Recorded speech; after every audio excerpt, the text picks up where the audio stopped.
ఎర్రం సాగర్. ఎర్రం సాగర్ బాల్కొండ. నేను 10 బిగల వరి పంటకు రైతుని.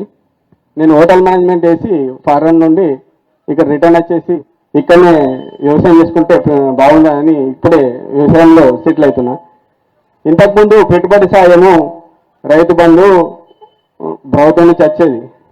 ఇప్పుడు రైతు బంధు వస్తలేదు, రైతు రుణమాఫీ అవుతలేదు. ఇస్తా అంటూనే నోటితోనే చేత్తో గీస్తుండు. మనము రైతు బంధు ఇవ్వడం వల్ల మన పనులకు పెట్టుబడి నిలుతూ మన పంట కూడా ఎక్కువ వీటికి కావాల్సిన ఎరువులు కరెక్ట్ సకాలంలో తీసుకోగలుగుతుంటుంది. ఇప్పుడు ఆ పెట్టుబడి సాయి అందకపోగా ఎరువులకు సరిపడా పంటకు సరిపడా ఎరువులు వేయలేకపోతున్నాం. ముందు ఎరువులు కరెక్ట్గా ఉంటుండే, ఇప్పుడు కరెక్ట్గా ఇవన్నీ రైతు అంత ధైర్యం చేస్తలేడు. ఆ ధైర్యము కేసీఆర్ నుంచి వచ్చేది మనకు, అంటే పంటకు. ఇప్పుడు ఆ ధైర్యం లేదు మనకు. ఎందుకు మళ్ళీ ముందు పెట్టుబడి పంట మీద పోతే మనకు రైతు జీవనం సాధించడానికి కష్టమవుతుంది కదా. ఇప్పుడు ఏ విధంగా ఇప్పుడు మనం అడుగుతున్నాము, రైతు బంధు కావాలి, రైతు రుణమాఫీ కావాలి అంటుండు, ఇస్తా అంటుండు. కానీ మనం పడిగాప్పుడు చూపులే ఇస్తున్నాం, ఏమీ లేదు, దాని నుంచి సాయం ఏం లేదు. కరెంటు కూడా బరాబర్ వస్తలేదు.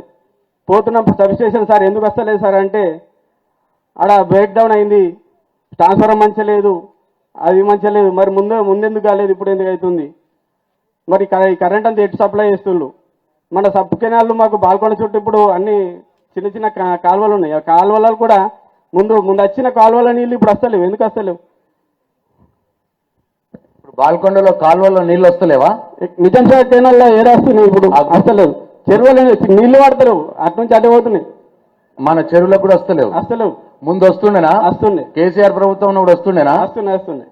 ఇప్పుడు బాల్కొండ చెరువు మధ్యలో హనుమాన్ ఉంటుండే, అది మొత్తం మునిగిపోయేది.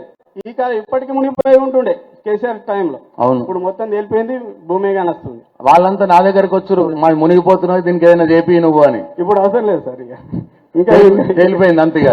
ఇప్పుడు అవసరం లేదు. 150 ఎకరాలు అది బాల్కొండలో. ఇప్పుడు మనకు రైతుకు ధైర్యం కావాలంటే ఇప్పుడు ప్రశాంత్ అన్న ద్వారా ఇప్పుడు పెద్దలు వచ్చిండ్రు, కొద్దిగా ధైర్యంగా ఇప్పుడు మళ్ళీ మాట్లాడగలుగుతున్నాం. ఇప్పుడు వీళ్ళ గురించి మనం చూస్తున్నాం, మన గురించి అన్నలు చూస్తున్నాం. ఎవరు మాట్లాడతారు? ముందడికి వచ్చిన వాళ్ళ మూతి పనులు రాలబడుతుండ్రు ఊళ్ళో కూడా. అరే వీడు పలానా ఈ మనిషి, పలానా ఈ మనిషి, ఎన్ని చేసినా మేము తగ్గము. మా సపోర్టు ఎవరికి రైతు పక్షాన ఉంటారో వాళ్ళ సైడే ఉంటుంది. Thank you.